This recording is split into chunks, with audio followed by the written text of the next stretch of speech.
Live on the Run Pure Sports YouTube channel. We got a little MMA action today on Saturday, fight night. Tatsuro TAIRA versus Young Sung Park. Two-man booth here. My guy Dan back with me to talk some fights. Dan, how's it going, buddy? Different location for Dan today. Yeah, undisclosed location. No, I'm at my mom's house. I'm a little late because I had to switch. You weren't supposed to disclose it after you said undisclosed. You're supposed to have people guess in the chat all show. Well, the location is still undisclosed, technically, unless anyone out there knows where my mom lives, which would be concerning. Yeah, but had to switch up. Had to switch up my environment for the show real quick. So that's why we're running a little late, but here we are. I'm ready to get into this, dude. For an Apex card, like there's some bangers on here. Definitely some bangers on there. It's always good when we get some fights to talk about anyway, so that don't even matter. 12 fights here on this card. And like you said, some good fights, honestly. Just thinking back, recapping on last week. I know I had a pretty good week. I think I 4x'd my money. I was close to the top in a couple of the big GPPs on DK. Just missed. I forget what hurt me in the end, but RDR came through. That was a really close fight. I think it could have gone either way too. I don't know. I had RDR winning, so I was happy about the outcome. But I will say it was definitely a real close fight. And my boy Bogdan got it done for us. My favorite bet, a little plus 160 dog action. So yeah, I was pretty pumped about that. Hopefully some of you bet that. And got that done pretty easily, Dan. First round, just nice and easy. Krylov looks terrible now. He just does not look like the same guy. Did not even try to wrestle or grapple. So, yeah, that is really not good stuff from Krylov. I think he might be cooked. I think his chin is clearly cracked. So I don't know what's with him, but tried to tell you. I tried to tell everyone. And Bogdan hits like a truck too. He does. He definitely has power. I mean, especially in that division, like, you know, I've never been fully sold on like him being the most skilled guy, but you don't really need to be. Like, he's a dog and he hits hard. Power carries, man. Power carries. It's a thing. Derek Lewis has just made a boatload of money with just that power shot. Just Muslim Salikov, dude. Yeah. The power is the last thing to go. That was some shit. That was crazy. That was definitely one of the things that hurt me because I had like 50% Leal, but even like some of my good teams had Leal, which was crazy. Yeah. But that just shows you like the card. It was just a different card. Yeah. So we talked last week about how I've been like going heavier on one side or the other in the main events. I did that last week with the Ritter. It worked out beautifully. I didn't take it down, but I swear to God, I've been in like the top 3 builds for the last like month or so. So it's coming. It's coming. I just got to break through one of these weeks. But it's the worst when you like know it's coming too. Like you can feel it. You've been really close. You just can't get it. Eventually it'll break through though, for sure. We got a bunch of people in chat. Guy YSN, what's going on, brother? Andy, as always, good morning to you. MN. Yeah, knocked down. I mean, that was egregious. Honestly, Herzig, they should have pulled him out after that first round. Like first round, someone should have came in with a new ref, grabbed his ass, threw him out of the octagon, and said, "You're done, dude." Like, you're done. He's been so bad lately. Like he wants to see someone die in the octagon. I actually saw some speculation that because I guess the over in that fight got hammered like right before. There's some speculation that maybe he was giving him a little more for a specific purpose. Yeah. So who knows? Who knows if that's legit? Allegedly, but definitely. It's also Jason Herzog. So I don't.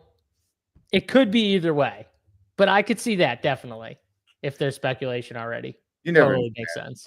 Fighting is corrupt as shit at the end of the day. Fighting is corrupt. Look at what's going on with Gilbert Arenas and all this other bullshit. Like, you never really know what's going on. But yeah, for sure. Dan, you're setting yourself up there unless you know where my mom lives. I regretted it as soon as I said it. Yeah, Darnell, what's up, man?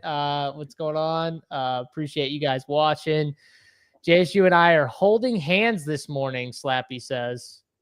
Honestly, I don't mind it. Slappy shipped like 170K in the last month and a half of MMA, so I'm cool with it. Slaps has been crushing. Not a big fan of holding hands, though. I won't lie, Slappy. I don't really hold hands, so hold some hands. That's all right. Dan will hold your hand, and we'll still be aligned. How about that? Dan will hold your hand, and we'll be aligned. All right, let's get into these fights here, Dan. I got the old pick six up. So as we go through the fights, if you see anything that you're like, I like, we'll talk it up from a pick six perspective. Obviously, we're gonna hit on the DFS on DraftKings, talk some betting as well on this show. We'll start with the first fight of the night. Pierre Rodriguez, 8,700 versus Ketlin Souza, 7,500 here. Both girls pretty solid, actually. Souza as a dog, she's came through for us. Yasmin, I know I made that call on the show. She was like plus 1,000 to win inside the distance. She won inside the distance too. That was one of my better dog calls I've probably ever had on this show. She was a massive dog. And then she loses to Angela Hill, but no shame in losing to Hill. I mean, Hill's a real solid veteran here. Souza's dangerous. She's got power. Where Rodriguez can definitely get her, though, is takedowns. I think she can definitely win on the ground if she gets her down. So, I think standing, both girls are kind of dangerous, but I think Rodriguez definitely has the edge on the ground, Dan. So I kind of lean her. But from a DFS side, honestly, even though, women's MMA, I know people don't love like attacking them a lot. I think both these girls have decent finishing upside for, women's MMA here, Dan. Yeah, I think you can see a finish. Rodriguez, for her part, she's really aggressive. She's going to come out. She's going to try to take her down. She's going to try to submit her, ground and pound her. So I really do like Rodriguez's aggression. If Souza is able to get up, which we've seen her get taken down in multiple fights. So I think you get multiple takedown upside with Rodriguez, even if the inside the distance line isn't really there. 8,700 is a little bit more than I would like to. Somehow I missed that comment in the whole thing. It must have been when I started rambling because I just started laughing out loud. Dan cuddles after sex. Yeah, I mean it's Dan, confirm or deny?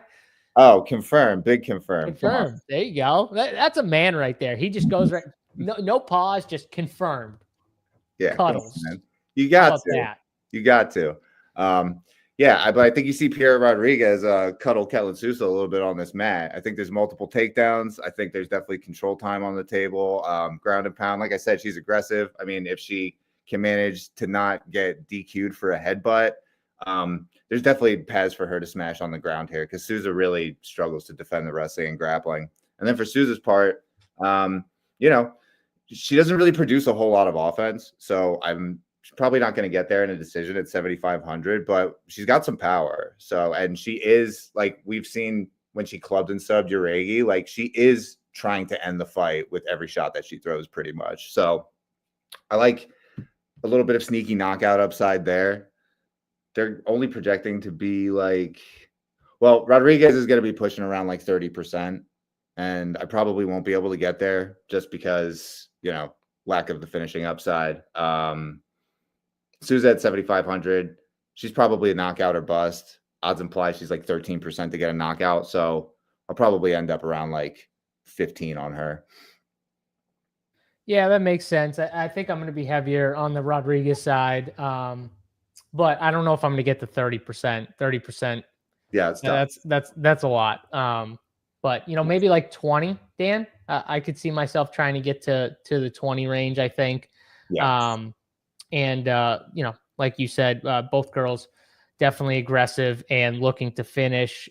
Souza from a betting side on DK Sportsbook right now sitting plus 185. Rodriguez minus 225. Dan, we do kind of think there could be a sneaky finish. Does the under 2.5 at plus 270 interest you?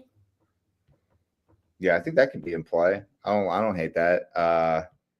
It's just betting finishes in women's fights is like pretty. I know. I just, I feel like I'm looking at it. I'm like, I'm not doing the 225 with Rodriguez. I could bet Souza, but I kind of wish he was a bigger dog, to be honest. I'm probably staying away from this one from a betting standpoint. I think if I did bet it, it would be either the under or just taking Rodriguez's inside the distance line. If I just wanted to go with her, I think those are the two things I would look at. From a pick six side, Dan, do you see anything? I mean, 76.5 fantasy points for Rodriguez, 58.5 for Souza. There's control time. I don't see takedowns, so we can't get takedowns, but I like the over 76.5. Like if you think Rodriguez wins convincingly in the wrestling and the grappling, which I think she probably does, then yeah, I like that over 76.5 for Rodriguez. Yeah, I agree with you. I think, it would have been takedowns or the fantasy points. So I'm kind of with you on the fantasy points over here. All right, that is Souza and Rodriguez. Let's get to the next fight. We got Rafael Estevam. Estevam sitting minus 675 here, Dan, versus Felipe Bunes sitting plus 490 on DraftKings Sportsbook right now. Bunes, massive dog here. 6,700. One of the cheapest fighters on the entire card. Estevam, 9,500. I'll let you go first on this one. What are you seeing here? Yeah, well, Estevam is a midweek replacement, and he intentionally missed weight. So he came in 5 pounds overweight, which I really like in the spot because it just means he's going to be the bigger guy. He didn't really have to do a full-on cut like Bunes did. He's also younger. I think he's physically stronger just in general. I really like Estevam's game, man. He really aggressively pursues the takedowns. Once he gets you down to the ground, he's looking to submit you. He's looking to finish the fight. We've seen him score well in decision, so he doesn't even necessarily need a finish, but his inside the distance line, where am I here? I'm like on different screens now. So he's got like a 40% chance to win inside the distance, say the odds. So I think Estevam, because he's at 9,500 up here with Bashi, Vallejos, Nakamura. I think Estevam is probably my favorite option. Like if I can't get to Bashi, then if I need the extra 100, then like Estevam is locked. I'm probably going to have a ton of Bashi and Estevam. I'll probably be a little shorter on Vallejos. So Estevam sitting plus 120 on DK Sportsbook to win inside the distance here if you're looking for the inside the distance line. All right, so I have a little different take than you. The fact that he went over, obviously didn't care about the weight cut as much. That kind of stuff. But this is a guy, even with like a full camp, is a guy that just gasses due to his style of fighting. So you could get into a situation with him many times where he's winning the first round and a half or even 2 rounds.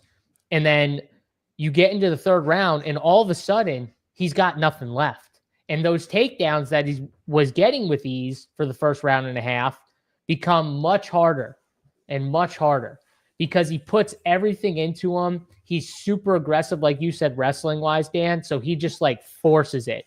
And he is strong and he does kind of like overpower people, kind of bully them, honestly, to the ground with his takedowns. They're not like, he'll like shoot from far out just to get a hold of you to then like retry and get you down. You know what I mean? It's very forced, aggressive takedowns.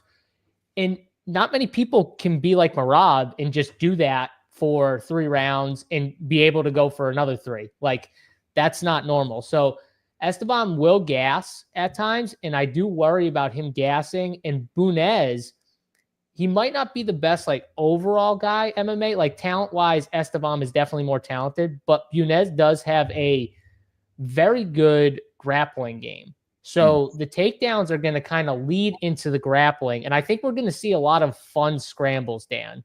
Once these guys start like really get going, after that like first round where Estevam might be bullying him a lot, I think Bunes is going to be able to stay safe enough in the grappling. And maybe in the 3rd round, he starts to take over, i.e. the Charles Johnson fight. You go back and watch Esteban's last, third rounds or end of the second and third rounds. He's got nothing left.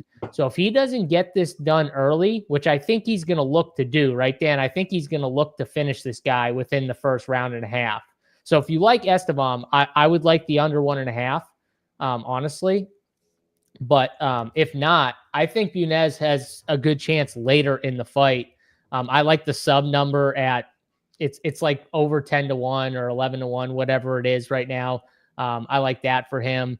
And maybe even like a third round, just because I'm talking about like late finishes. I haven't looked at what it is for him to win in the third round, but I am going to be higher on him probably than most and lower on Estevam. I just think there's a lot of guys with his type of upside, like the takedowns, the control time on this card. You got Rebecki, you got Rinya, Austin Bashi. There's a lot of guys that profile very similar on this card. And I think you can't be over on all of them. You got to take some stands on some of these guys. He's just a guy I'm going to take a stand on and be lower on for DFS. So hopefully he either gets it done super efficient and after the minute, or it extends and what I'm thinking could possibly happens and he struggles later. So that's kind of what I hope. I hear you on the cardio, but like, you're going to gas in round 3 when you're shooting 22 takedowns, 18 takedowns. I don't blame him. him. And Bunes, it makes me more interested just because like Bunes, he can be taken down, but he's got pretty decent get up. So I think Estevam is going to have to take him down multiple times. And, for all the cardio concerns with Estevam, like Bunes' cardio isn't exactly rock solid either. I think like if I'm playing, like I am going to play Bunes, and I think the ideal situation for Bunes is like he is a dangerous. Your favorite between Rinya and Estevam? Because I think they're super similar. I want Estevam just because he's much more aggressive. Rinya and TAIRA both kind of have, like, I have my hesitations with both Rinya and TAIRA this week just because they're so measured and methodical. They're not really aggressive. So it's like they tend to win really efficiently and sort of like, TAIRA, he struggles to even break 100 points, like even in 3-round decisions where he's dominating on the mat because they just lack striking volume. Because most of the time he's dominating, so they're not getting back up a lot. He's just locking in the body triangle, riding it out. That's right against Royval. And Royval's maybe a bad, but even him, like he struggled. That was a crazy fight. That was a crazy fight. I'm saying, like, he struggled to get back up a few times. He was on the ground for like long periods of time when he'd get like actually taken down. So when this guy gets you down, he is just super good. That's like the elite level though we're talking about with TAIRA, where he's just like he almost like he's too good to where like is he going to score what you want? Yeah, if you get I guess it just depends how good Park is, right? Like how good you think Park is. Yeah, we'll get to that. I think Park is pretty live, but we'll definitely get there later. Yeah. Just to get back to Bunes, like I definitely see the appeal there. Like it's a flyweight fight. Flyweight fights are typically much more competitive than they're lined, at least to my eye. And he's dangerous. He's a dangerous finisher. He's got power in his hands, and he's got really sneaky submission upside. I see he's like 10-1 here to get a submission. Like that's juicy as hell, man. Like I'll throw a sprinkle on that for sure. Already bet it. We're already in. All right. Yeah, that's second fight. Estevam, Bunes, pick 6 from this standpoint. Like, Dan, you probably like the more on fantasy points for Estevam or the control time.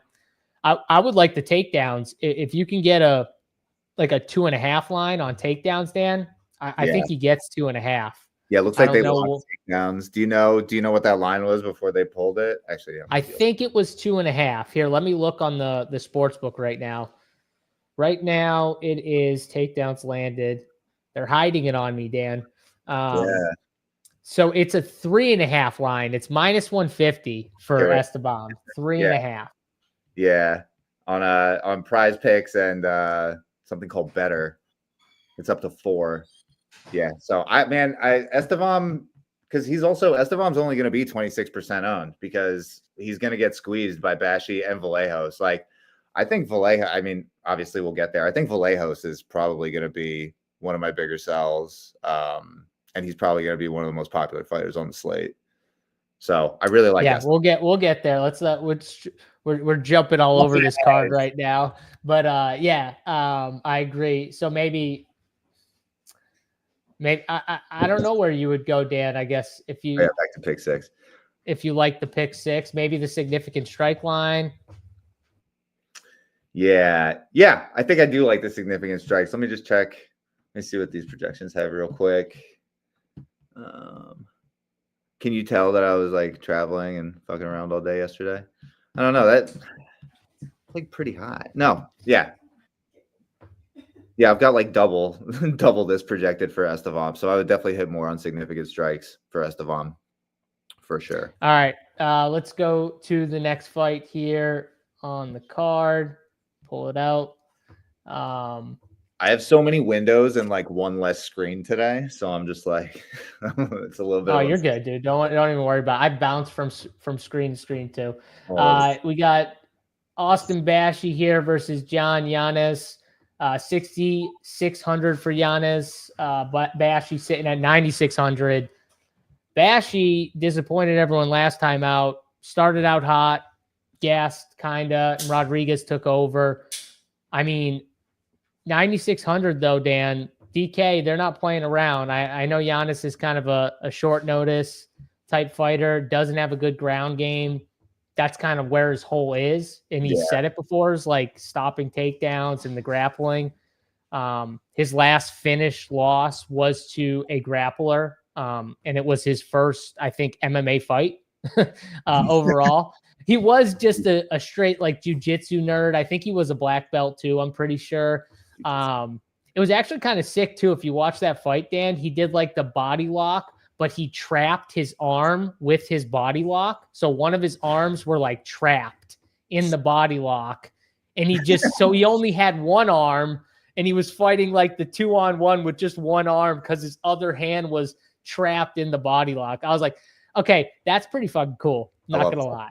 I love that. I do think Austin Bashi is just got a clear path to a sub. It's minus 105 right now on DraftKings.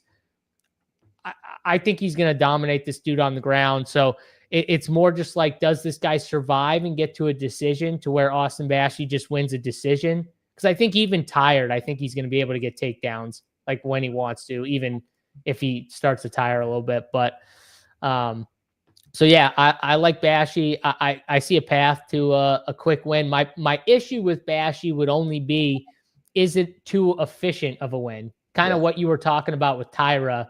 That's the only worry with Austin Bashi. But I think he wins. I think it's by sub, and I'm going to bet the under 2.5 plus the sub at plus money here for Austin Bashi. What about you, Dan? Yeah, dude, this whole, like, so much of this top end is like submission guys who could absolutely steamroll. Dude, it's my favorite card. Submission. It's the best card. Yeah, they could like steamroll their competition and all fail to crack 100. So like we could have some really like wacky lineups and scores later. Now that I'm looking at it, just because these submission guys, like the way that they can bust even when they just fucking absolutely roll through their competition is pretty insane. But I like Bashi a lot just because he has massive takedown upside. Like, this is another guy who we just talked about, Estevam. Like, Bashi will shoot 20 takedowns in a fight. That's probably why he gassed. But he also made his debut against C-Rod, who is like really tough. He's basically like, C-Rod is the prospect killer. Like, I don't know why they match up these like up and coming guys against C-Rod, because it's like you're basically just snuffing out the hype in the cradle for whatever fucking reason. But I think he should have a way easier time here with Giannis. Like you said, Giannis's biggest hole is in his wrestling and grappling. The main concern is if he finishes too efficiently. But like with this inside the distance number, the round one number, the massive wrestling upside, it's a really teed up matchup for him. Like, they obviously want to get him a win. So I think he's definitely viable. He's going to be popular. I'm still going to have a ton of him. So it's looking like it's going to be like Bashi, Estevam, Nakamura for me. And I'm probably going to be lower on like Vallejos, Removic, Rebecki, just in favor of that super top end. Yeah, I like it. I think for pick 6, I like Austin Bashi under on fantasy points. 104.5 is just high. It's high for a guy who we just saw bust as a favorite. And, also you have he wins too efficiently, path as well, as tiring out. So I kind of like the under on fantasy points, even though I do agree with Dan. He does have the upside for just a ton of takedowns. I just don't see Giannis making him have to take him down relentlessly like that. You know what I mean, Dan? Like I see once he gets him, he gets his back, because this dude will just give you his back. Like I watched him roll into it, like literally, like it just looked like he was just like, here you go, and just like rolled right into letting the guy have his back. It was just so fluid, and I was like, yeah, this guy, I don't think he knows what he's doing on the ground. And he's kind of admitted it. Like those are the holes he needs to figure out, because he does have nice boxing. When the fight is standing, he's got decent boxing. It's not terrible. It's actually pretty decent, but Bashi's just going to exploit that hole. So that's where I'm going with this fight. Dan, how much Bashi you getting from Slapshot? Right now I'm at like 50. But I'm probably going to flatten that out and move some of that over to Estevam. So I imagine I'll be probably around like 40s on both of them, or at least try to, if I don't have to like sacrifice too much of, looks like I don't have to really give up too much TAIRA, or I'm sure I got about 24% right now of him, but that's because I like 2 other 9K guys the most. So I jammed those guys, but probably like high 30s, yeah. lower 40s. I think that's a good spot. And just real quick on Giannis, like he's 6,600, and like you said, he's got some pretty decent boxing. I think if he can keep it on the feet, that he could be competitive on the feet. Obviously we saw Bashi kind of tire out last time out. It's going to happen when you shoot 20 takedowns. Yep. So it's possible that Giannis can win, maybe like a striking based decision here if he can last. Put up like 70 points and be optimal at 6,600, but he's single digits, so that helps a lot too. I think my issue with him would be I just like other 6K guys slight chances better, but I'm not going to play much of him, but I'm going to sprinkle him in there a little bit. I get that. So like 10%. Yeah, that's fair. All right, as we move on here, hit the like button on the video if you're enjoying this video. It is free. Hit that thumbs up, subscribe to the YouTube channel as well if you're not subscribed, so it gets you notified every time we go live. If I can say the word subscribe, maybe we'll get 1 subscriber more, Dan. That'd be something that would help.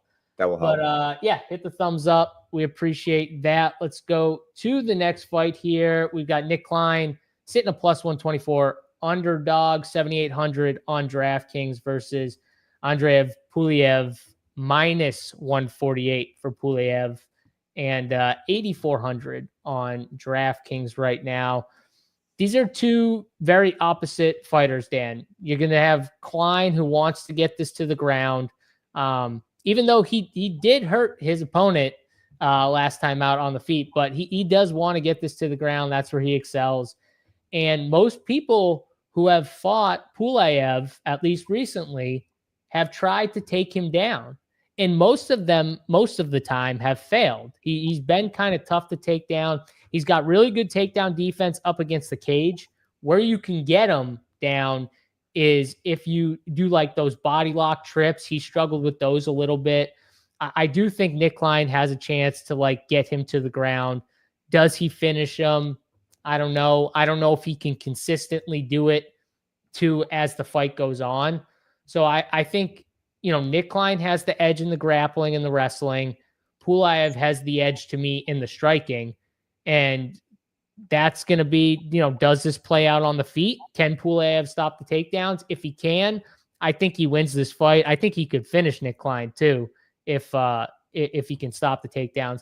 But if Nick Klein can get the takedowns, I think he could finish Puliev on the ground, because I've seen him give his back to lesser fighters. So I'm leaning Klein. That's the way I'm leaning here, but I don't feel super strongly about it. I am getting a little more Klein also in DFS than I am Pulev just with the pricing and stuff. Klein kind of hits my builds more. So that's the way I'm leaning here. Dan, where are you at? Yeah, I think you broke it down perfectly. This is a really binary matchup. Either Pulev is going to dominate on the feet or Klein is going to dominate on the mat. I think somebody gets finished. This is like one of my favorite fights overall to target.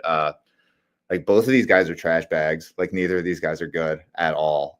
So I feel like either of them could get finished here by the other. Klein is hitting my builds more because of the price. I also just kind of like Klein is like a bit wild. Like he's hurt Abdul Malik last time out with like some spinning shit with like a spinning back fist that is just like, you know, at these lower levels, I like guys who are aggressive and a little crazy because they're either going to make something happen and finish their opponent or they're going to get themselves finished. So like low level shit like this, where both guys are just like are aggressive and looking to end the fight. Like I love targeting both sides. Yeah. What is fight not to go the distance here? Because I think that's a good bet. If you don't love picking a side, I think that would be a good bet. If it's DraftKings is minus 175 to minus 175. Yeah. Okay. I don't think it goes the distance. But yeah, I think from a pick six perspective, Dan, I don't see a ton I love. Maybe the takedowns for Klein at 1.5, the over. I could see that hitting. Yeah, I mean, to your, like you mentioned before, Pulev, one of the things I really don't like about him is that he lacks physicality. But like you said, his takedown defense has seemed pretty good. And Klein also lacks physicality. So I thought it was going to be more of a mismatch until I like really kind of looked into it. And I was like, both of these guys are pretty lacking in size and strength for the most part. So it's like a weakness and weakness matchup there. So I actually don't think Pulev should have a ton of trouble stopping the takedowns. Over 1.5. I also think if Pulev gets taken down, he's probably in trouble. So it might not even. That's what I'm saying. Another opportunity. Oh, they actually let you bet less on here. Oh, less than a takedown and a half. Let me just check something else real quick. Let's see what I got here. Yeah, so you can bet the less on the takedowns here. If you think it's that efficient, then the under might be the play. I think 1.5. I think Klein could get 1.5. I don't know. I don't know if he get it done that quickly. Pulev's pretty good. Like he's not a bum. I don't think either of these guys are bums. I just don't know if either of these guys are amazing either. Right. Yeah. They're just kind of they're both guys in the middle, kind of, you know. So. Yeah. But yeah, both of them are aggressive, and both of them have a low-level opponent in front of them. So fire it up, in my opinion. Yeah, I think it's a good fight for DFS. I'm going to have some of both sides with this one here. Dan, were you betting a side, or are you staying away from the bets here? I like Pulev. I think his advantage on the feet. I should just automatically guess that you're on the opposite side of me in terms of the bet. I should just automatically guess that. I was actually going through putting my picks into the site this morning, and I was like, this is going to be a good show because me and Jay. Because we're opposite on like everyone. Yeah. All right, next fight on the card, we got Rodolfo Vieira minus 205 on DraftKings Sportsbook versus Tresean Gore plus 170 for Gore, coming off of a loss to Marco Tulio. Before that, though, he came off of 2 submission victories, kind of advantageous, submissions there, but he got them. They were pretty sweet too, and was riding high. Now he goes against Rodolfo Vieira, who's been really like submission or kind of gas out, Dan, for the most part. He will gas out. He does get tired, but man, when he's on the ground, his grappling is pretty sweet. So it'll be interesting how this fight plays out. Tresean Gore, I think he's also just kind of like in the middle. Like he lost to Cody Brundage, but then he beats kind of some other guys in that range. Then loses to Marco Tulio, who, he's really good. So that there was like a massive step up from who he was facing to then face him. So I don't knock him too much for this, but Rodolfo's like just under that. He's definitely a specialist in the grappling. will get tired, but he is really good. So, and he does have finishing upside. So where do you see this fight going, and who do you like? Yeah, I like Vieira a lot. He's got massive takedown grappling upside here. Gore, I just don't really know what he does well, except maybe snatch up a guillotine here or there. Gore just doesn't throw any offense. So if he's not getting an opportunistic sub, I don't really know what he's doing to score well. At 7,300, you could argue that a win of any kind is viable, but my interest here is pretty much solely on Vieira, or for the most part on Vieira. He rates out really well for me.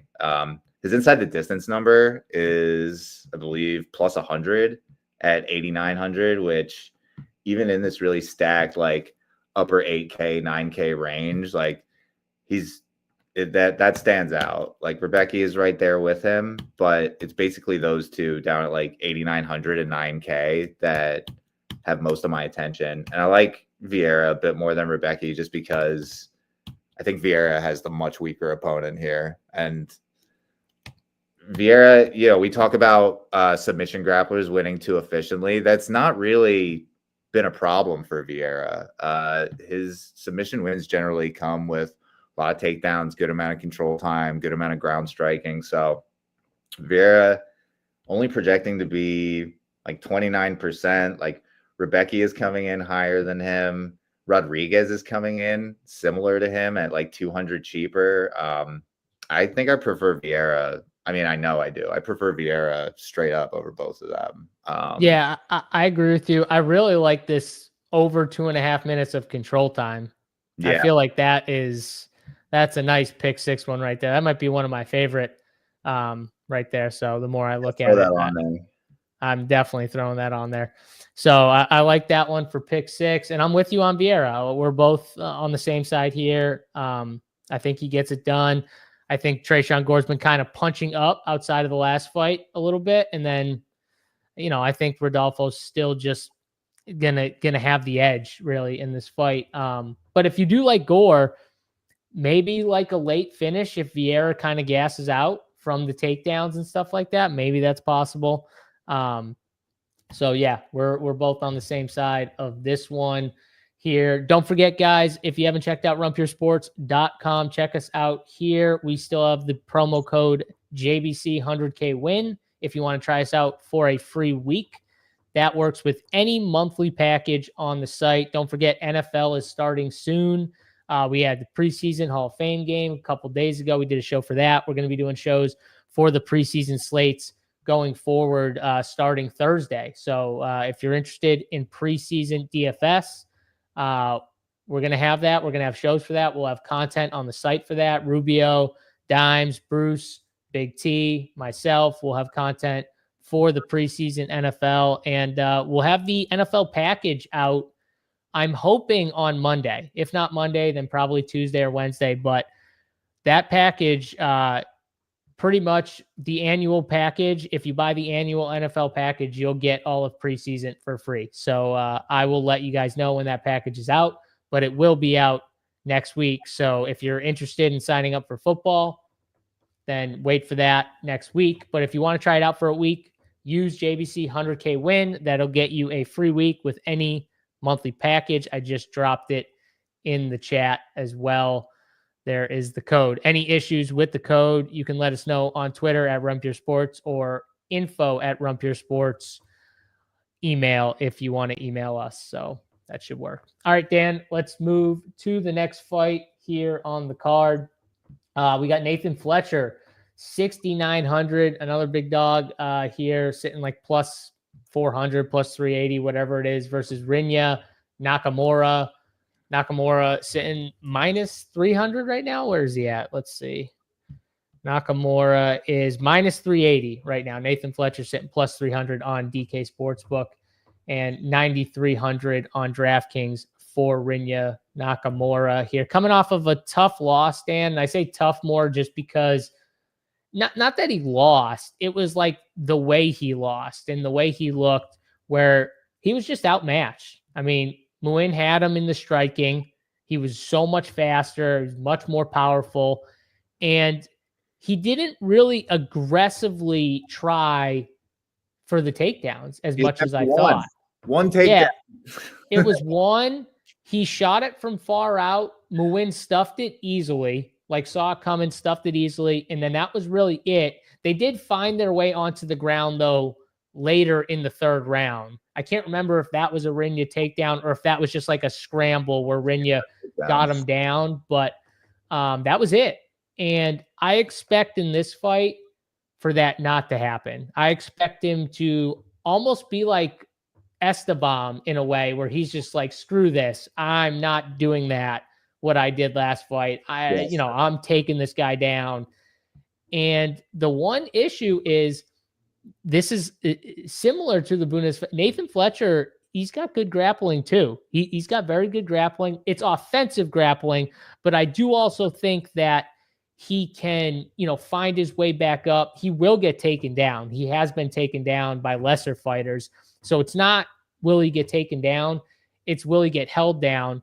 And if he can create scrambles, that's when he's got a chance. So I do think he's a very interesting play, just as like a dog shot here. But if he loses, I think Rinya's going to have a lot of takedowns in this fight because Nathan Fletcher is not just going to sit there on his back. You know what I mean? He's not going to sit there. He's going to force action. So he's going to put himself in bad spots to try and get up, I think.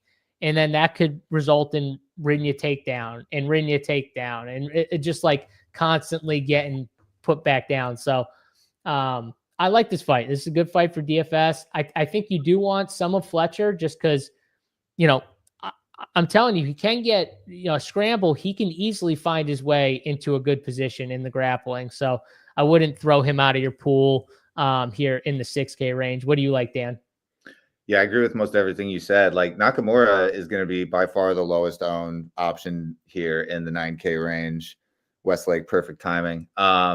Rinya's terrible. Yeah, he, former Olympic wrestling hopeful, obviously has like a deep wrestling pedigree. His grappling is good. The hands are a work in progress though, and he, if last fight's any indication, like he seemed to have like fallen in love with his hands. He knocked a few guys out, and you see it happen all the time where like these wrestler grapplers, like they knock a few people out and they're like, oh, like this is awesome. I love knocking people out. And his hands suck. Yeah, and then they just want to go out there and strike, which is what you saw in the Gafarov fight. He shoots one takedown, he gets outstruck, he loses.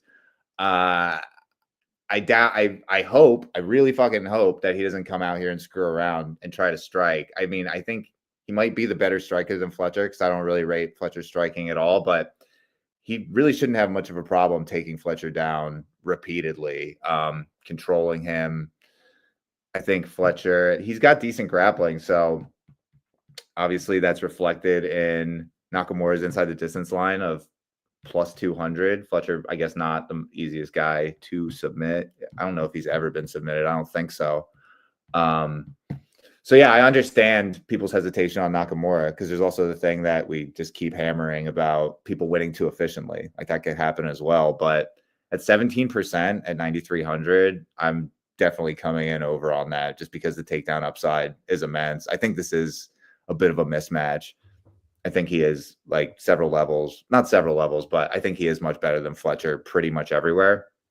But to make the argument for Fletcher, 6,900, he's a grappler. So if he wins, it's going to come with a ton of wrestling and grappling success. So I think he's viable. I'm not going to go crazy on it. He doesn't rate out particularly well for me because his inside the distance line is approaching like plus 800 or something like that. So I'm really not super enthusiastic about playing Fletcher, but I will have some just because there is grappling upside there.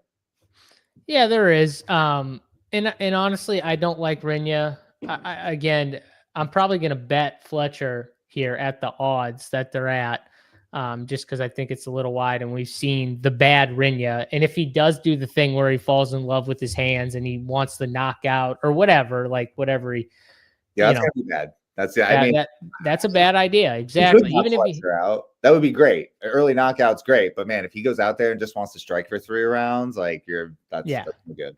He's got to mix it up. He's got to get his wrestling going. You would think, but I do think, from a DFS side, this is one of those fights where I think you still want a little bit, like, I'm not going to go crazy with Rinya, but I'm going to have like 15, 20%, I think, Rinya. I want some, just because I do see the if he goes in super aggressive, just looking for takedowns constantly, I do see a path where he could just keep getting them, keep racking them up.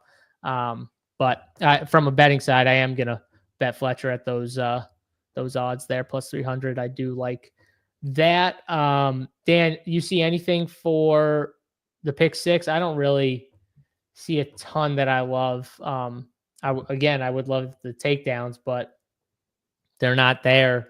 I think see, betting the over on control time is just like, what if he just locks up a sub? Although, like we've mentioned, Fletcher is a pretty solid grappler. So yeah, I don't know if he's not going to be the easiest guy to sub, and honestly, Rinya like under 34.5 significant strikes. You like that? Yeah. All right. He just doesn't on board with that. Like, you know, he could win really efficiently and need like no strikes. He could just take him down and sub him, but he also just doesn't throw down strikes. So unless it's control over everything, right? With Rinya, once he gets down there, he wants to control you first. So it's not. Yeah, Rinya couldn't finish like Bernie or Carlos Vieira. Yeah, true, exactly. And the guys that he knocked out were like, you know, I think one of them was a road to UFC. Yeah. Road to UFC fight, Shohei Noze. Like the fight time over on this fight would be great. I wish they had the fight time over. I would love that, because I do think it probably goes to decision. Yeah, I think there's a good chance of that. But I'm going to be playing a bunch of Nakamura. I'm probably going to be like double the field on Nakamura, just because I don't know. I like that. I like to target big favorites who nobody wants to play. Yeah, I mean, look at his price. He's near. Last week I basically faded Jan, right? And I believe Jan was either in the optimal or very close to putting up an optimal score. And I sat here and I was like, you know, Jan just doesn't score well, but he's just so much better than his opponent that he could rack up offensive stats and end up being viable. I think obviously though, like your opponent matters. And like, I think Nathan Fletcher does like fit a good opponent for someone like Rinya to score well in, because he does get taken down, but he does have a decent get-up game. So, like, normally with wrestlers, that kind of bodes well for multiple takedowns or many takedowns if you're just having success. So, yeah, we'll see with this fight. You like Rinya under on significant strikes for pick 6. Let's go on to the next fight here. I saw Alex Brener say something about didn't know the early showtime, didn't get the memo. We added everyone in the Discord. I know you're in that Discord, Alex Brener. We add everyone before we go live all the time. That's why, though, you got to be subscribed. You got to get subscribed to the YouTube channel. Hit that subscribe button. Hit the like button on the video. We appreciate that. You don't get alerts every time I post? The fuck, man? Bullshit. Yeah, I know. Turn those alerts on Twitter. Follow Dan and me on Twitter. What the hell? All right, let's go to Dan's favorite fighter, Kevin Vallejos here. Vallejos 9,400 on DraftKings versus Danny Silva 6,800 for Danny Silva. And honestly, too, Danny Silva is a pretty good fighter. I want to make it sound like I think this fight is more about Vallejos being really good with this line as opposed to like his opponent is bad, right? Because Vallejos sitting minus 410 on DraftKings Sportsbook right now. Danny Silva sitting plus 320. But again, I respect Danny Silva. I think Danny Silva's tough. I think that Kevin Vallejos is probably the best guy he will fight, whereas Kevin Vallejos has fought better comp than Danny Silva.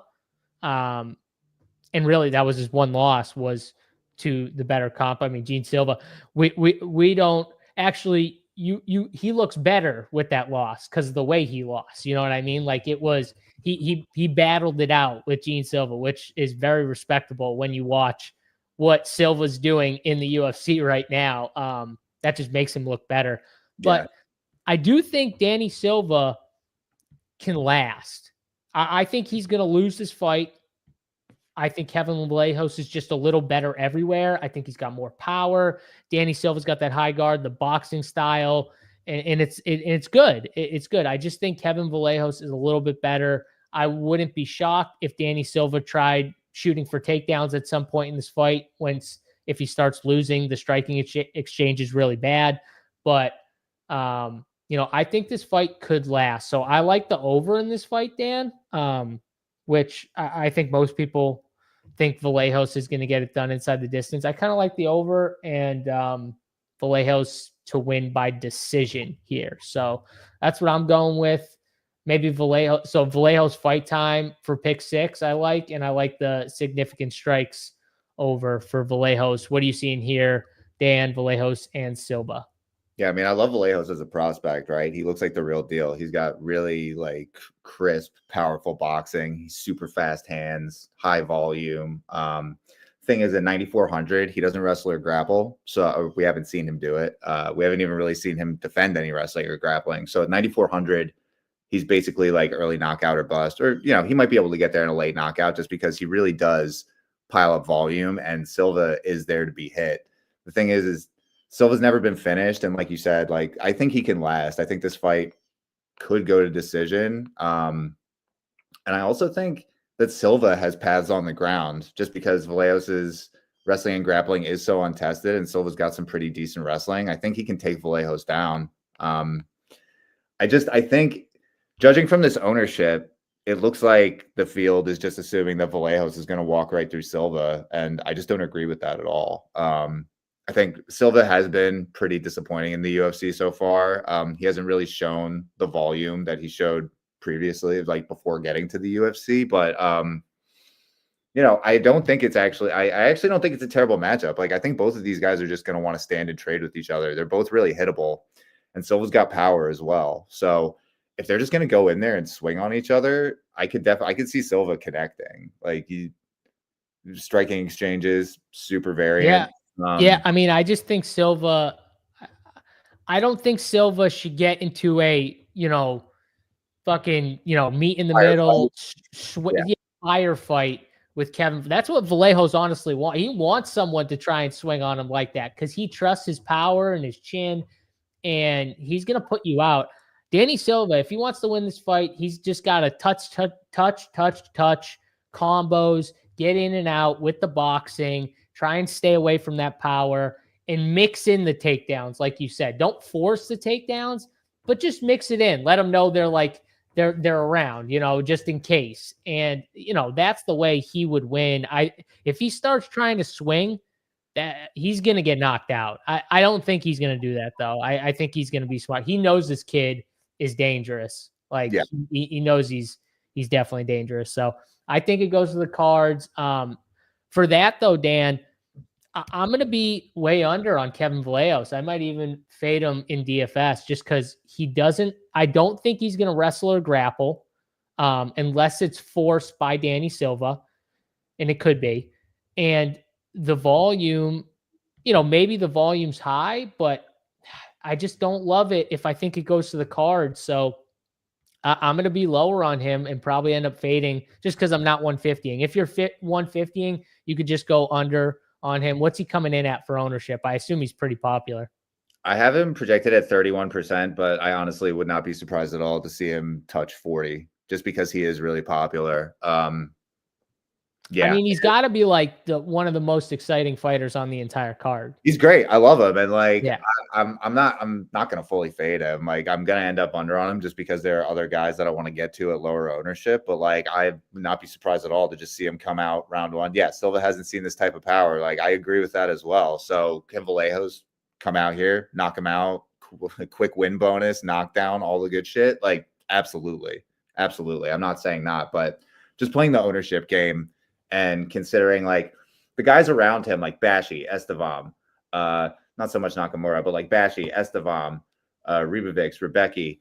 I guess not so much Removic either, although he is a couple $100 cheaper. But like a lot of these guys, throw throw them all in there. They're all 9K. Like they're all 9K plus. The thing is like they've all got similar finishing upside to Vallejos, but they also have other paths to scoring well. Like most of them grapple and wrestle and can possibly get there in a decision or a later. Some of them you might want the decision at some point. Yeah. You know what I mean? Like, so depending on how the fight's going. So I agree with you. I think, you know, for more of these guys, there's multiple paths where for him, I think you got to get that KO. That first round KO is going to be huge from a DFS perspective. So that's this fight. I get it though, if people just want to roll with the KO from Vallejos, but me and Dan going to be under on that.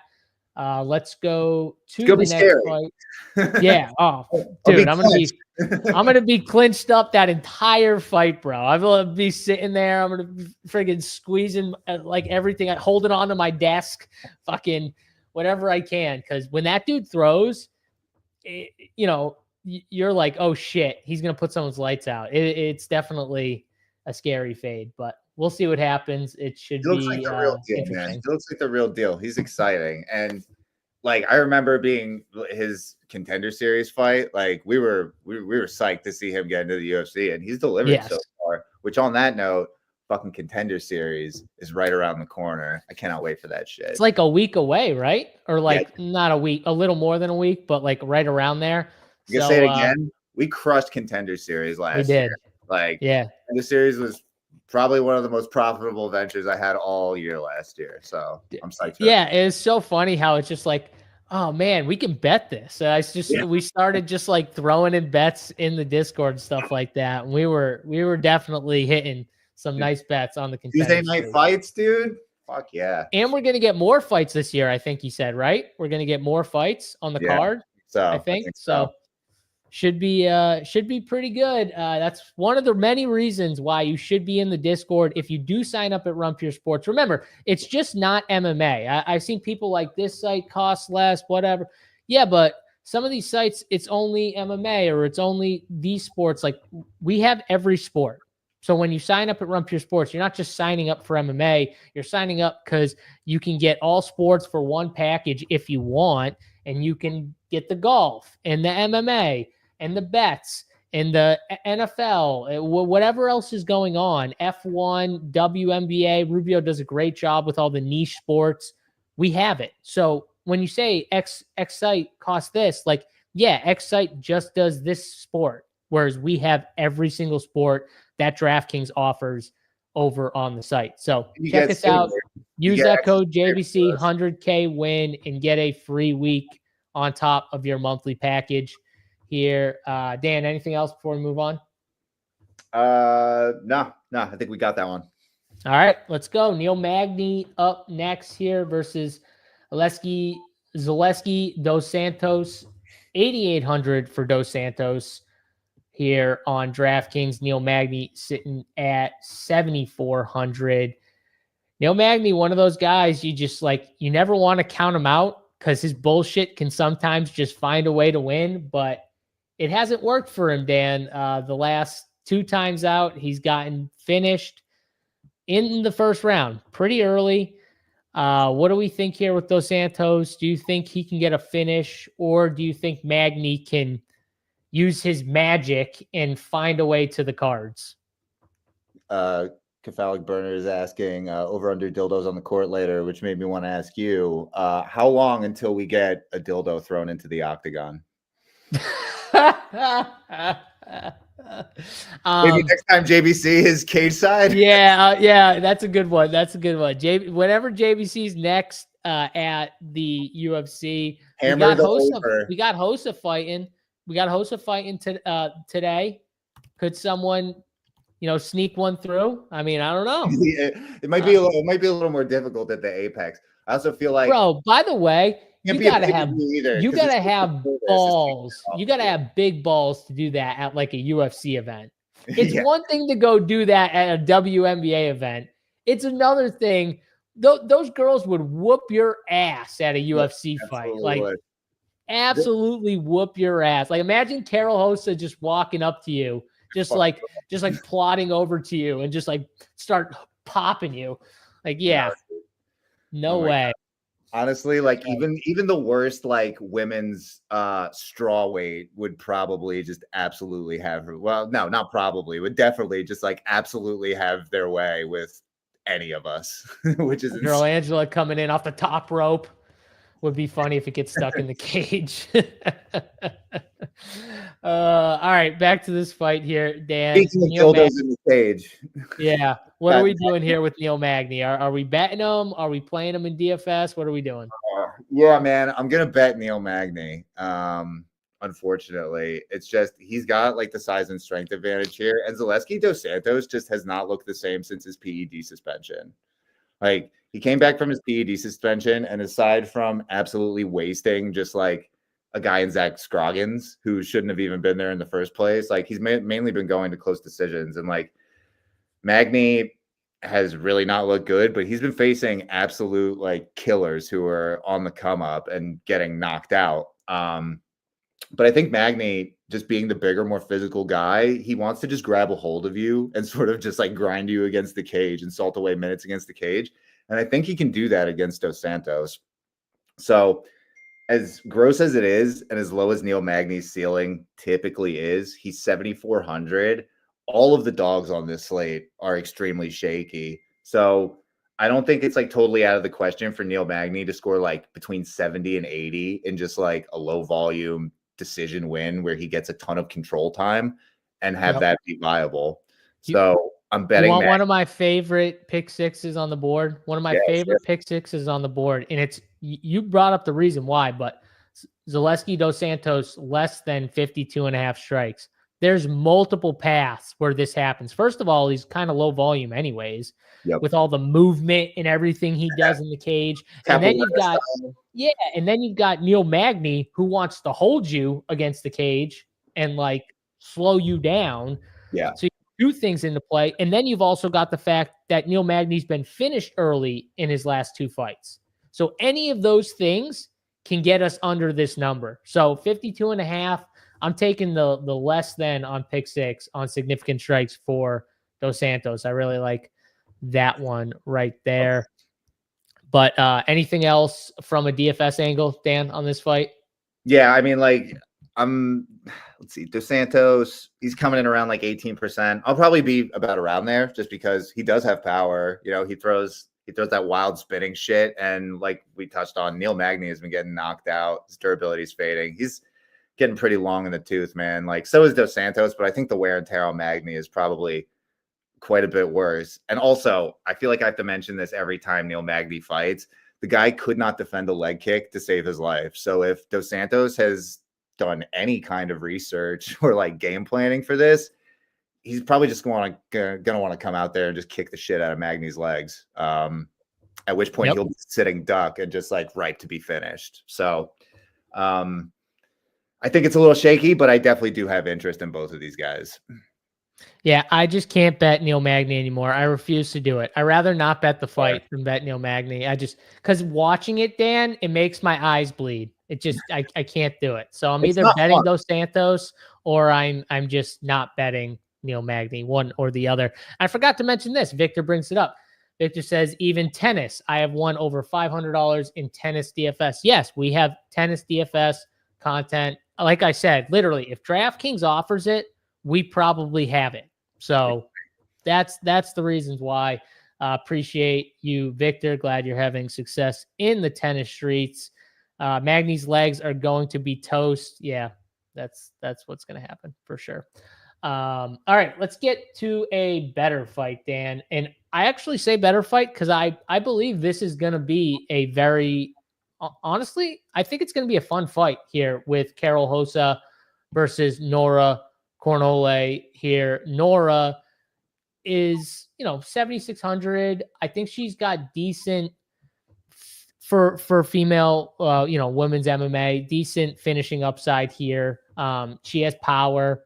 She does have grappling, but she can also get grapple fucked. So it's one or the other. I mean, the last fight against Haley Cowan, Haley Cowan's not good. And the whole first round, pretty much, she held Nora down the whole time until like the very end, where she was rolling for something and, she finally got out of it. But, that's not good when Cowan is doing that to you. Then in the second round, she got her own and she tried the same trip or throw or whatever it was. And Nora just kind of stopped it and took her back and submitted her. But against Carol Hossa, I don't think any of those things are happening. I've watched Nora. I don't think she's got amazing takedowns, Dan, like open mat takedowns, like shooting. And the last fight against Alina Perez, Carol Hossa struggled, and she didn't put up that much volume, Dan. And I think one of the biggest reasons why was every time she kind of got into the pocket, there was that threat of being taken down and being put on her back. Because Perez does have those style of takedowns. Nora doesn't. So I think in this fight, I think Carol Hossa is going to put up volume here. I think Nora's going to want to bang. Nora's not afraid. She'll get in there. She'll literally get right in there, meet you in the middle. She'll throw elbows when you're close, and so will Hossa. So I think we see a fun fight here. I think this fight stays standing, honestly. I think Hossa stops the takedowns if Nora tries them. And then I think we see a fun fight and possibly a finish. I wouldn't be shocked if there was a finish here. Fight not to go the distance, I think, is a fun bet in this fight. That is fun. Yeah. To that point, like I do have some interest in Cornejo. I think she's probably going to be a bit over-owned just because she doesn't really. You said she has finishing upside. Her inside the distance number like isn't very strong for her price. But I do like that she's aggressive and she does her best work in the clinch. Which last week we saw like pillow-fisted Tabitha Ricci picked up her first knockout win with an elbow to the face. So I think like Cornejo, she's got nice like knees and elbows in the clinch. So you could probably see a flash knockout that way. On the other side though, Hossa, I feel like she does throw a ton of volume, but at 8,600, I want to see her wrestle. It would be a really good matchup for Hossa to wrestle, but we just like can't rely on her to do that. She hasn't seemed all that interested in that. She just wants to stand and strike, and we talk about it a ton. If you're just going to put up striking volume, it needs to be like some otherworldly Brandon Royval, Joshua Van, Max Holloway type shit. This is the question though, Dan. Which Carol Hossa shows up today? Who the fuck knows, dude? I'm like, I fully believe that we're going to see the good fantasy Carol Hossa because of the takedowns, because of the threat of not being takedown. Like, unless you think Nora has good takedowns, which I don't. No, so. I think Hossa definitely has paths to smash on the ground. So probably like I have a bit more interest in Hossa. I'm probably just going to come in moderately on both sides of this one because it's like I think I picked Cornejo to win too, just because I like her aggression more. But really, it's like, who knows what version of Carol Hossa shows up to this fight, but there are definitely versions of her that show up and absolutely fucking smash on the ground. So she's definitely viable. I'm going to be getting to her probably like quite a bit less. Well, let me see, actually. The line is interesting. I mean, the line's kind of saying that people like Nora because I feel like it should be a little wider, and it's not. He's been coming in on Nora too, which but I'm gonna take Hossa. I think Hossa gets it done. I bet Nora inside the distance. Last fight, she got it done for me. But again, that was against Cowan, not against a vet like Carol Hossa, who's been around. She's fought some really good fighters too. This is different. This is taking the step up, Dan, which we'll see how good Nora is after this fight. Nora, to her credit, she does the other kind of thing that gives me hesitation on Hossa landing a ton of volume is that like Cornejo doesn't really absorb many strikes because she is spending so much time clinching you up and getting in close. Like Hossa is going to want to operate at distance. And I just like Nora to kind of swarm her early on and keep her from being able to produce much offense. See, that's our difference. I don't think Nora is going to be able to hold Carol Hossa. Carol Hossa she's a strong girl. She's big. Andrew, call us out for pronunciation. No, we got that right. What is it, Hossa, or is it? What am I getting? Am I Hossa. wrong? No, we got it right. We got it. Yeah, right. Come on. Gaslight you, Jay.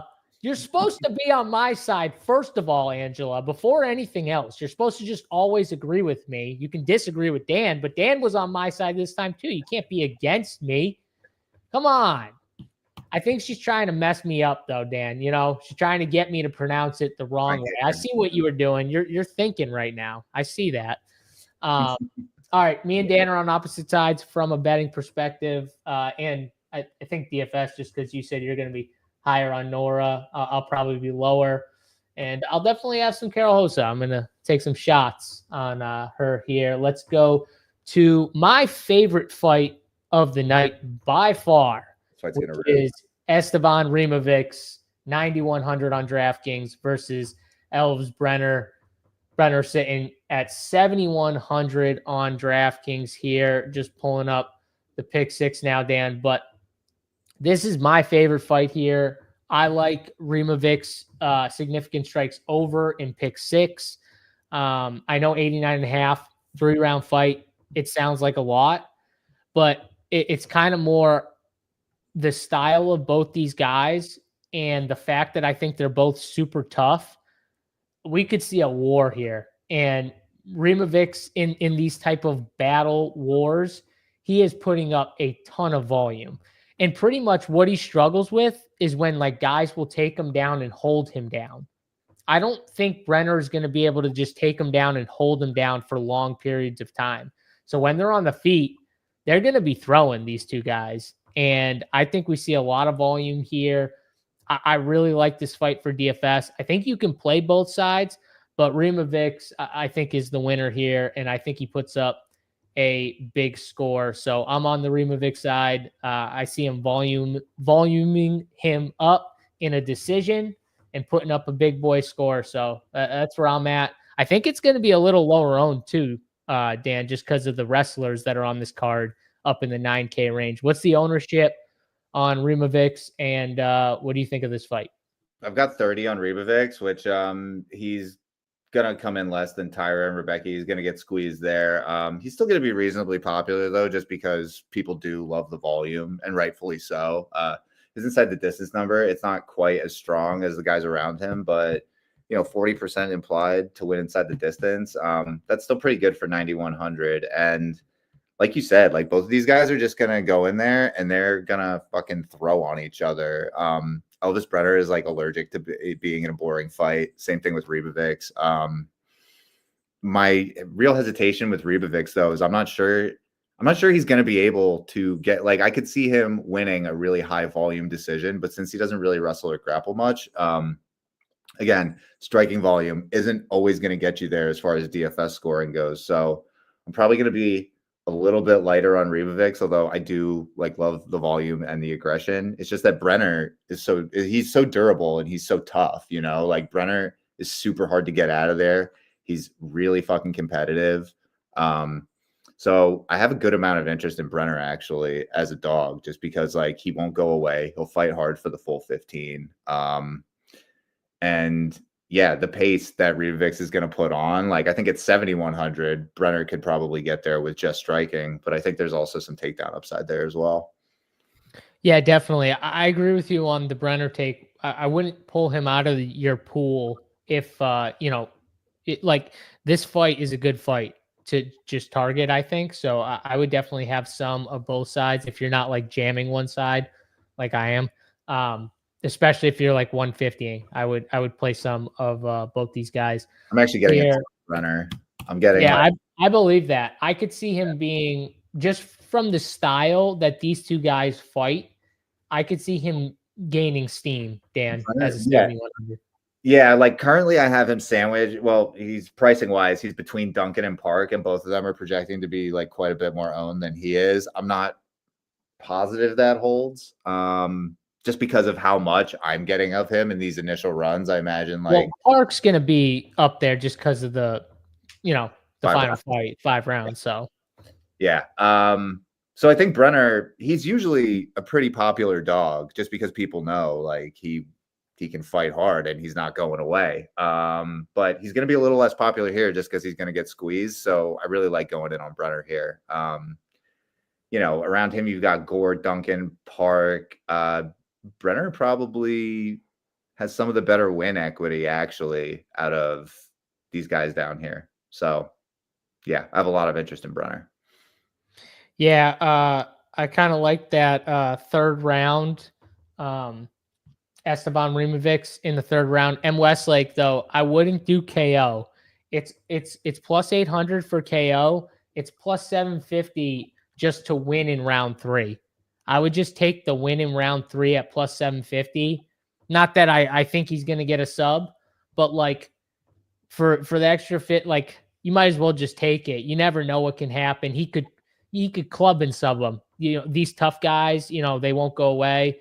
I would do the plus 750 on round 3. I think I'm going to bet that too. That's a fun one because I do think Brener is durable, like Dan's saying. So I don't think he gets him out of there early. That's why I like the over on significant strikes. But all right, that is Brener Removic here. Let's get to the next fight. Where are we at? Duncan and Duncan and Rebecki here.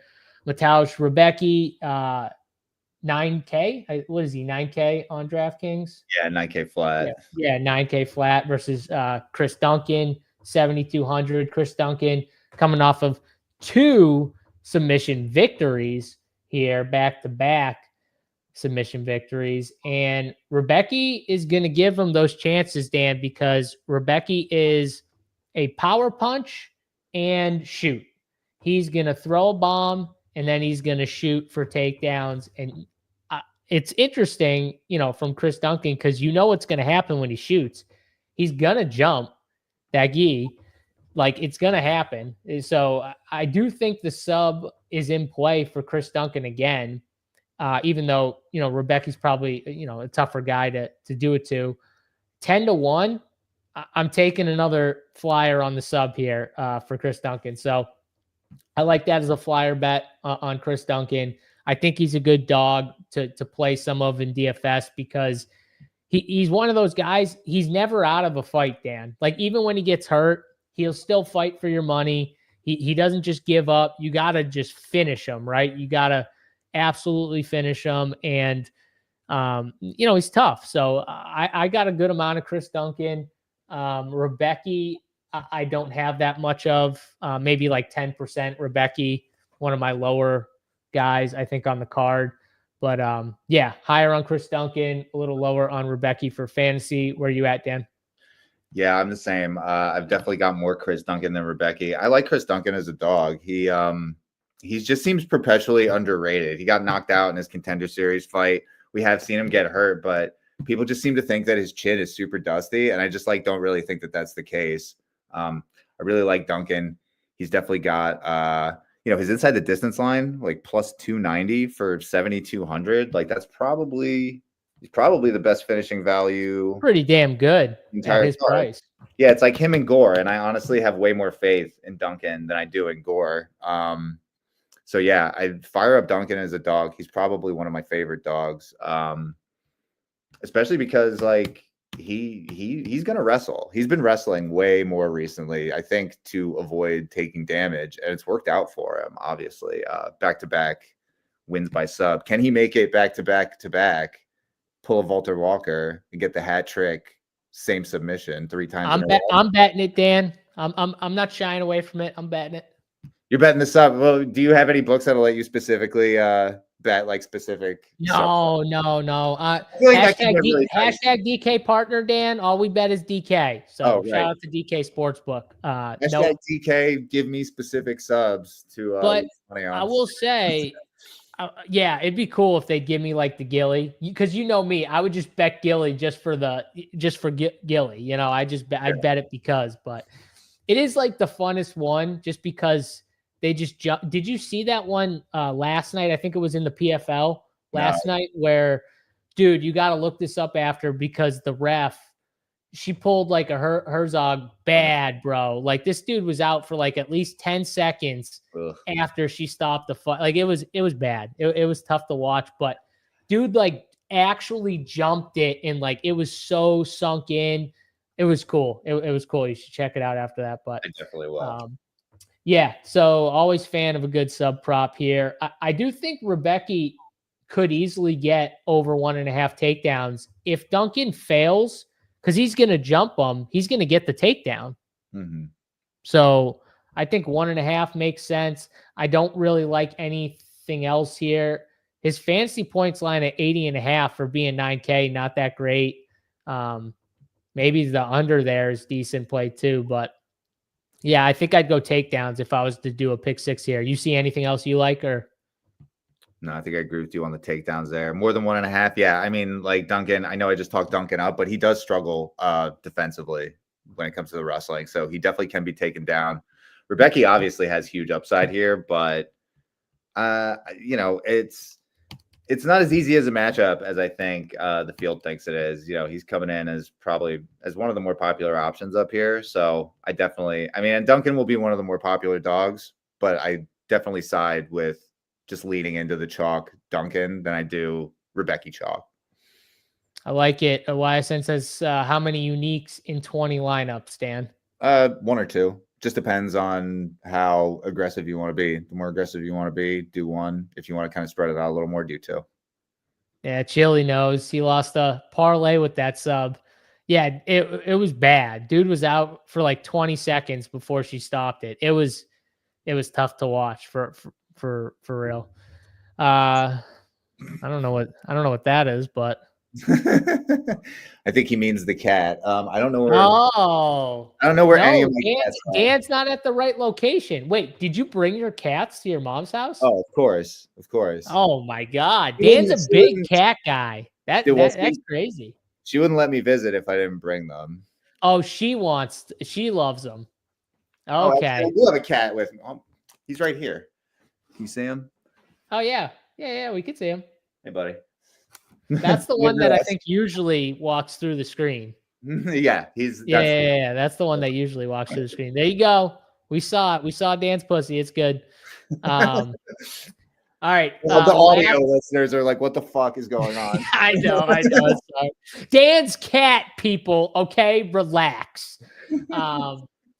Before we get to this last fight, hit the like button on the video. Let's go. Let's get those likes up here. We appreciate you guys watching right now. So hit that thumbs up on the video here. Last fight on the card before we get to our best bets here. TAIRA 9,200 on DraftKings versus Young Sung Park. 7K here. Stepping up here with no Albazi. Dan, right now, Park sitting plus 260 on the money line over at DraftKings Sportsbook. TAIRA minus 325 here. You brought up to me pre-show, or I think maybe you said it on the show too, but you think Park is live here. So talk about why you think he's live and what you see happening in this main event. Yeah, like it's a pretty big step up in competition for Park, especially coming in on short notice as a replacement. But he's got power in his hands, and I think TAIRA's striking is like mid to bad, actually. So if he can keep it standing, I think he can definitely be competitive on the feet. He's even live to knock TAIRA out. 7K flat. He's going to be around 30% owned for a main event dog who, you said it before, he's like only minus 230 now. I think money has been steadily coming in on Park.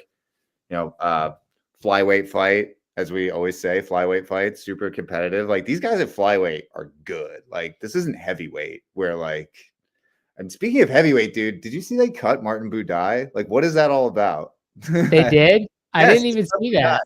At this point, if you're a heavyweight, do not take any fights in the Middle East because you can go over there, you can win convincingly, and they'll still cut your ass. It's insane. That's pretty wild. Yeah, it's nuts. He's like, he's what, 7-1 in the UFC? Not that they have like a ton of like not that he's like way better than like so many guys, but like he was good enough to be on the roster.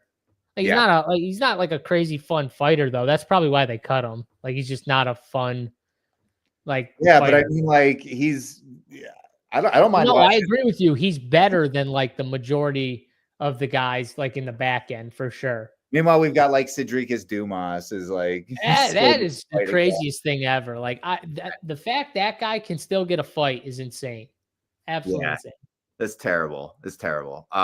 But back to this fight. Yeah, I think Park can be competitive at 30% owned, 7K. Again, got a lot of shaky dogs on this card. So I like the dog shot on Park. TAIRA, I definitely have concerns with. Like, we've touched on it with a few guys that I mentioned it earlier, but like he doesn't throw strikes, and he's very methodical. He's patient, doesn't rush anything, not very aggressive. So, I mean, you can see TAIRA smash and, submit him early and still score sub 100 points, which at 9,200 on this slate, I'm not sure is going to be enough. Having said all that, this is a pretty big step down in competition. And I usually like to lean into matchups where one guy is just that much better than the other guy. He's obviously got huge wrestling and grappling upside, and his inside the distance line is minus 105 at the moment, I think. So that's really, really strong. His round one number is pretty strong. So 9,200, it's not really prohibitively expensive. I see a question, lock the main event this week. I probably will. I definitely see downside to TAIRA, but I mean, the upside is just massive, I think, in this match. Yeah, I think I'm going to jam TAIRA, but I don't think you have to lock the main event. Like, if I was 150ing, I don't think I would, honestly, because there are paths. I think it's higher than we think through that TAIRA wins too efficiently. Yeah. But always a concern. It's also a win. And on top of it, it's a massive step up in competition for Park. I mean, TAIRA's going from fighting, Brandon Royval, just absolute dog, to that was a great fight. Park. Oh, it was a great fight, dude. It was clearly, in my mind, 2-2 going into the fifth round. Yeah. One of the fights. Anyone's fight. It was absolutely anyone's fight. You touched on it, though. One of my other favorite pick six, Tatsuro TAIRA, under on significant strikes. There's just so many paths for him to get there. Even in 5 rounds, that's how little this dude likes to throw. When he's winning, he is getting to his grappling, and that's what he wants to do. He wants to get to his grappling anyway, climb your fucking back, whatever he's got to do to get on you and then control you, submit you. And on the ground, he's setting things up so he's not striking as much, which is good for this. So he fights really smart, which is not always the best for our purposes. I'm still going to play a ton of him, man. He rates out like by far the best in my like ranking formula. So yeah, usually I just tend to lean into the numbers because he can smash, man. He absolutely could. Like, his range that he's in, I think we've poked holes in every single one of these guys' ceiling, and most of it just comes down to what if they win too easily. Yeah, it happens. I did bet the Tatsuro TAIRA to win by submission in under 4.5 at plus 155. Get a little better number on that, but over on DraftKings Sportsbook there, I do like that. And that's all 12 fights on the card, Dan. I think we broke it down. Here was the finishing pick 6 right here. And I think we've got 6 too. Look at that. I did that perfectly, Dan. I literally did that like to a T perfectly right there. Vieira over on control time. Rinya Nakamura under on 34.5 significant strikes. Dos Santos under on significant strikes at 52.5. Removic over on significant strikes at 89.5. And Tatsuro TAIRA under on significant strikes at 52.5. Over on DraftKings pick 6 here. Dan, let's put this thing in. There we go. I was like, why won't this thing let me do this? All right. Oh, did we not get I forget. Now you can do like 7 or 8. I forgot about that. But we got 6. That'll be good. 6 is good, right, Dan? Yeah. It's 6. And then unless I want to try and maybe I'll actually let me think about something real quick as we get to our best bets here. Dan, do you have a favorite bet for the people? I do, but I'm ashamed of it. So I was like kind of trying to find. You say Neil Magny, I'm gonna throw up. It's Neil Magny. No, God. Oh. You might have to leave. I'm glad you picked a dog, though. That I love it when you pick a dog, though. That always makes me feel good when you throw a dog bet out there. But Neil Magny, oh God, I don't think you'd like my other one much more. My other favorite bet. Nora. Yeah, Nora. Nora. Is that who it is? You got me, dude. I honestly, I think I'd rather you say Nora. All right, yeah. Oh God, that's okay. That's all right. Neil Magny money line for Dan here. Parlay Nora and Magny for all the money. Infinite money glitch. Oh God, yeah, don't do that. I'm trying to see if I like I think Bunes and Fletcher at massive dogs are viable. I'm gonna go though with just as a bet the little parlay I did with Bashy just because I think he's gonna get it. I think he's gonna get it early too. It was I just want to get the number right here.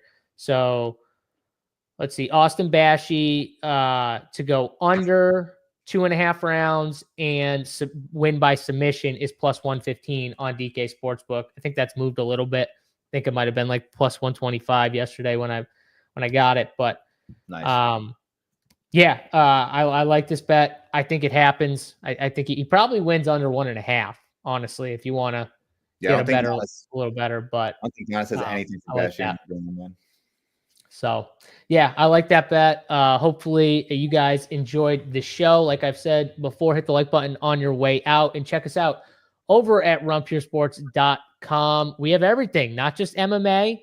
You can sign up for all sports if you'd like. We do have single sport packages, though, as well. We'll have the single sport package out for NFL next week. So if you want to check us out for a month, you can use that code JBC100KWin. Works for any monthly package on the site. Use that code JBC100KWin.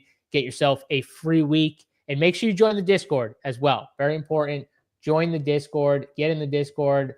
Talk it up with all of us, all the sharp people in there, just talking sports all throughout the day, which is pretty fun, honestly. It's good time. So make sure you get in there. Have some fun. Dan, sharp as fuck, man. What? Our MMA chat is sharp as fuck. Like I'm learning stuff in there constantly. Like it's great, man. Come hang. It's all chats though. We've got sharp people just in the Discord. Sharp people know sports. They watch sports. They play fantasy on the daily. They bet. And when you do that on the daily, you're gonna get better. You know what I mean? So hanging out with sharp people always makes you better. So that's one of the many reasons why to check us out over at Run Pure Sports. That's going to do it, though, for this show. For Dan and myself, JSU, good luck in your DraftKings MMA DFS in betting. Till next week, we'll see you guys later. We're out. Peace.